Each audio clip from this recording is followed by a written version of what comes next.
ओम साई राम।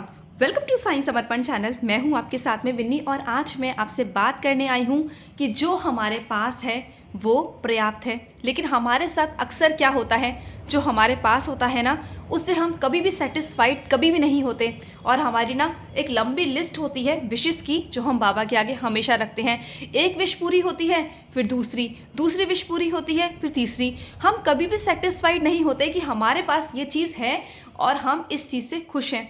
कोई एक आध ही इंसान होगा जो सेटिस्फाइड होगा और जो हमारे पास है ना हम हमेशा सेटिस्फाइड नहीं होते। ये अक्सर 99% लोगों की प्रॉब्लम है और ये हम सबकी प्रॉब्लम है कि हम कभी भी ना सेटिस्फाइड नहीं रहते, कि जो हमारे पास है उसमें हम कभी सेटिस्फाइड नहीं रहते हैं। तो चलिए आज हम बात करेंगे इस बारे में और मैं आपको इससे रिलेटेड एक बहुत छोटी सी कहानी सुनाऊंगी जिससे आपको समझ आएगा कि जो हमारे पास है, जो हमारे साईं ने हमें दिया है वो हमारे लिए बहुत अच्छा है, पर्याप्त है। तो हमारे पास जो भी है ना हमें हमेशा उसमें सेटिस्फाइड रहना चाहिए। हमारे साईं ने जो भी हमें दिया है ना वो बहुत अच्छा दिया है और हमेशा हमें साईं का थैंक यू बोलना चाहिए, साईं का हमेशा शुक्रिया करना चाहिए कि साईं आपने जो भी हमें दिया है ना वो बहुत अच्छा है, साईं इसके लिए बहुत बहुत धन्यवाद। और साईं हमेशा हमें वही देते हैं जो हमारे लिए अच्छा होता है। तो चलिए आज मैं आपको इससे रिलेटेड एक कहानी सुनाऊंगी। तो चलिए आज मैं आपको एक कहानी सुनाऊंगी और इस कहानी के माध्यम से आपको समझ आएगा कि जो आपके पास है वो पर्याप्त है और हमें हमेशा उसमें सेटिस्फाइड रहना चाहिए और हमेशा अपने साईं को शुक्रिया करना चाहिए। तो चलिए कहानी की शुरुआत करते हैं। तो कहानी है किरण की। एक किरण नाम की महिला थी जो अपने घर की साफ़ सफाई कर रही थी। तो साफ़ सफाई करते करते अब बारी आती है किचन की। जब वो किचन की साफ़ सफाई करने जाती है तो देखती है कि उसके किचन में ना सब कुछ पुराना हो गया था, पुराने डब्बे, पुरानी कढ़ाइयाँ, पुराने भगोने। तो वो सोचती है क्यों ना मैं अपने किचन को अब मॉडर्न तरीके से, नए तरीके से सजा लूँ, उसे नए तरीके से बना लूँ। तो वो मार्केट जाती है और मार्केट जाके सब कुछ नया खरीद लाती है।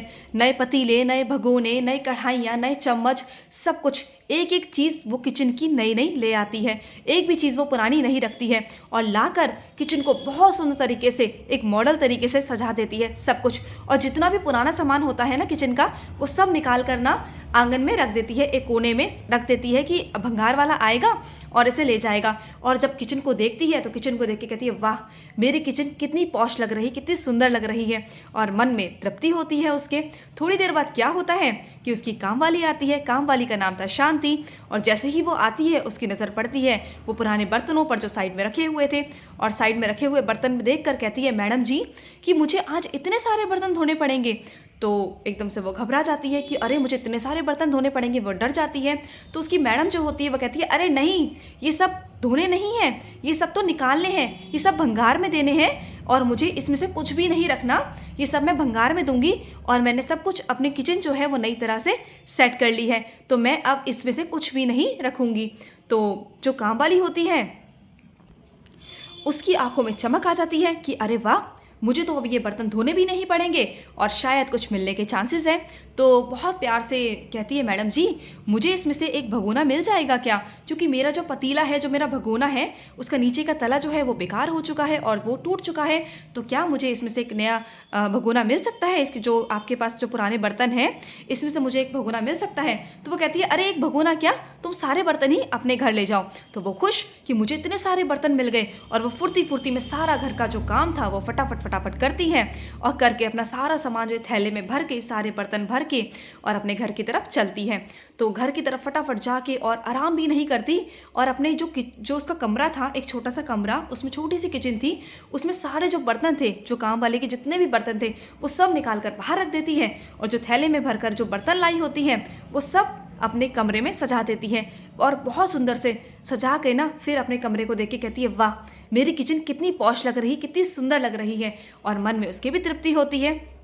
थोड़ी देर बाद क्या होता है, एक भिखारी आता है उस काम वाली के घर पे, कहता है माई क्या मुझे पानी मिलेगा पीने के लिए।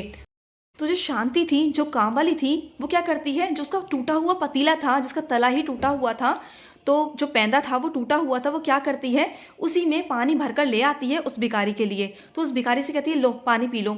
तो वो भिखारी पानी पीता है और वो वैसे ओक से पानी पी लेता है और पीने के बाद कहता है कि अरे माई इस पतीले को, इस भगोने को मैं कहाँ रखूँ। तो शांति तो बहुत खुश थी कि अरे उसके पास तो नए बर्तन आ चुके हैं, उसके लिए तो वो नए बर्तन ही थे। तो कहती है कि अरे इसको कहीं भी फेंक दो, कहीं भी इधर उधर फेंक दो, मुझे नहीं चाहिए ये। तो वो खुश जो भिखारी था उसके मन में अचानक से एक खुशी पैदा हुई कि अरे वाह, मुझे तो ये बर्तन मिल जाएगा।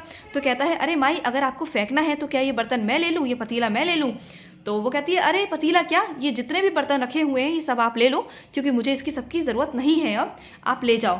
तो वो भिखारी जो था वो बहुत खुश, उसकी आंखों में एकदम चमक आ गई, उसको बहुत खुशी कि अरे वाह, मुझे इतने सारे बर्तन मिल गए। तो वो क्या करता है, वो अपनी झोली फैलाता है और झोली में सारे बर्तन भर लेता है और उसकी झोली जो है वो पॉश लगने लगती है। उसको लगता है कि वाह। तो जो वो भिखारी था वो बहुत खुश हो जाता है, क्योंकि उसकी जो फटी झोली थी ना वो एकदम से पॉश लगने लगती है, बहुत अच्छी लगने लगती है उस भिखारी को। और वो बहुत संतुष्ट होकर बहुत खुशी से धन्यवाद करता है और वहाँ से बर्तन लेके चला जाता है। तो आपको कहने का तात्पर्य ये है, मतलब ये है कि आपके पास जो भी है, जो भी आपके साईं ने आपको दिया है वो आपके लिए पर्याप्त है, क्योंकि आप जानते हैं कि आपके पास जो भी है ना वो बहुत अच्छा है, बहुत बहुत अच्छा है। और जो भी आपके साईं ने आपको दिया है वो बहुत अच्छा है आपके लिए, क्योंकि हर किसी के लिए ना पर्याप्त की डेफिनेशन, पॉश की डेफिनेशन सबकी अलग अलग है। क्योंकि जो आज आपके पास है ना वो कोई और इसके सपने देखता है, कोई उसकी अहमियत को समझता है जो उसके पास में नहीं है। जो आज आपके पास में है वो किसी और के पास में नहीं है, उसे वो पाने के लिए मेहनत करता है, दिन रात मेहनत करता है और उसे पाने के लिए इच्छा रखता है जो आपके पास है। तो आपके पास जो भी है ना उसमें हमेशा सेटिस्फाइड रहिए, क्योंकि जो आज आपके पास है उससे आप संतुष्ट नहीं हैं। जो चीज़ आपके पास है वो आपके लिए बेकार है, लेकिन वही चीज़ें किसी और के लिए संतुष्टि बन सकती हैं, किसी के लिए वो चीज़ें काम आ सकती हैं, किसी को बहुत उसकी ज़रूरत होती है। तो जो चीज़ आपके लिए बेकार है वो किसी और की ज़रूरत है। तो आप इस चीज़ को हमेशा याद रखिए कि कोई भी चीज़ बेकार नहीं होती, और जो आपके पास है वो हमेशा पर्याप्त है, और जो आपके पास है हमेशा हमें उसमें सेटिस्फाइड रहना चाहिए, संतुष्ट रहना चाहिए। तो कभी भी कोई भी चीज़ बेकार नहीं होती। जो आपको आपके साईं ने दिया है वो अच्छा नहीं, बहुत अच्छा दिया है, क्योंकि इसके सपने कोई और भी देख रहा होता है। जो आज आपके पास है ना वो किसी और के लिए सपना है, वो उसे पाने के लिए बहुत मेहनत करता है। तो आपके पास जो है उसमें सेटिस्फाइड रहिए। और इस कहानी से आपको दो चीज़ें सीखने को मिलती हैं। पहला कि आप किसी की मदद कर सकते हो, किसी की खुशी का कारण बन सकते हो, किसी के चेहरे पर मुस्कान ला सकते हो। जो भी आपके घर में ऐसी चीज़ें हैं जो बेकार हैं, जो आप यूज़ नहीं करते हो, वो किसी और को अगर आप देंगे तो उसके लिए वो बहुत महत्वपूर्ण है और बहुत उसकी वो कद्र करेगा।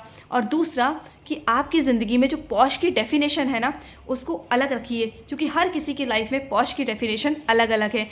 इस कहानी से आप दो चीज़ सीखते हो।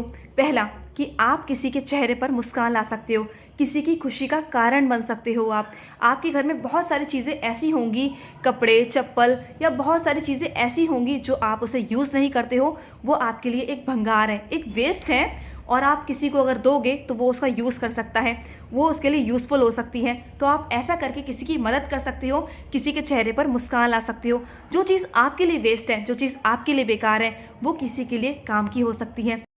और दूसरा, पॉश की डेफिनेशन को अपनी ज़िंदगी में बदल दीजिए, क्योंकि पॉश की डेफिनेशन सबके लिए अलग अलग है।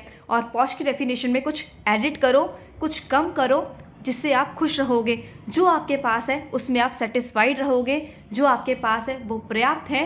हमेशा इस चीज़ को अपने दिमाग में बिठा लीजिए कि जो आपके पास है वो पर्याप्त है। अगर आप कुछ पाना चाहते हो, अगर आपको चाहते हो कि आपको ये चीज़ मिल जाए, उसके लिए मेहनत करो, बहुत मेहनत करो, साईं आपके साथ हैं। और आप अगर मेहनत करोगे ना, सच्चे दिल से करोगे, लगन से करोगे, मन से करोगे ना, तो डेफिनेटली आपको वो मिलेगा, क्योंकि साईं का आशीर्वाद आपके साथ है। लेकिन कभी भी हमें दुखी नहीं होना चाहिए ये सोच के कि हमारे पास में ये नहीं है, बल्कि आपको हमेशा ये सोचना चाहिए कि हमारे पास क्या है। मुझे किसी ने एक बात कही थी अपने ज़िंदगी में कि हमेशा अगर जीना है ना तो अपने से नीचे वालों को देख के जीना, तो आप कभी भी दुखी नहीं रहोगे, आप हमेशा सेटिस्फाइड रहोगे। अगर आप अपने से ऊपर वाले को देख के जियोगे ना तो आप हमेशा दुखी रहोगे, हमेशा परेशान रहोगे। क्योंकि इच्छाओं की कोई लिमिट नहीं होती, क्योंकि हमारी एक इच्छा पूरी होती है ना तो दूसरी हमारे पहले ही मन में आ जाती है। उस इच्छा के पूरी होने से पहले पहले दूसरी इच्छा हमारे मन में आ जाती है। तो अगर आपके पास में जो नहीं है उसे पाने के लिए मेहनत करो, बहुत मेहनत करो, जी जान लगा दो, साईं आपके साथ है। लेकिन इसका मतलब ये नहीं कि मेहनत करने के बाद भी अगर आपको नहीं मिलता ना तो उसके लिए दुखी मत होइए, क्योंकि साईं हमेशा हमें वही देते हैं जो हमारे लिए अच्छा है, जो हमारे लिए उचित है, जो हमारे लिए बेहतर है। तो कभी सोच के परेशान मत हो और हमेशा नीचे वालों को देख के जियो, अपने से नीचे वालों को देख के, कि हमें 2 वक्त की रोटी मिलती है, हमारे सर पर छत है और हमारा एक जीवन है जो बहुत सुंदर है, हमारा परिवार है, हमारे पास वो सब कुछ है जो उस इंसान के पास में नहीं है। अगर आप ये सोच के अपनी ज़िंदगी बिताएंगे ना, अपना जीवन व्यतीत करेंगे ना, तो कभी ज़िंदगी में आप दुखी नहीं होंगे। और जो ये डेफिनेशन है ना पॉश की, तो इसमें एडिट कीजिए और अपने इसको कम भी कीजिए, क्योंकि सबके लिए जो डेफिनेशन है वो अलग अलग है। जो आपके लिए बेकार है वो किसी के लिए बहुत अहम भी हो सकता है। तो कभी भी कोई चीज़ वेस्ट नहीं होती, तो हमेशा सब चीज़ की अहमियत को समझिए। तो चलिए मिलते हैं नेक्स्ट वीडियो में, तब तक के लिए मैं लूँगी समाप्ति। ओम साई राम, जय साई राम।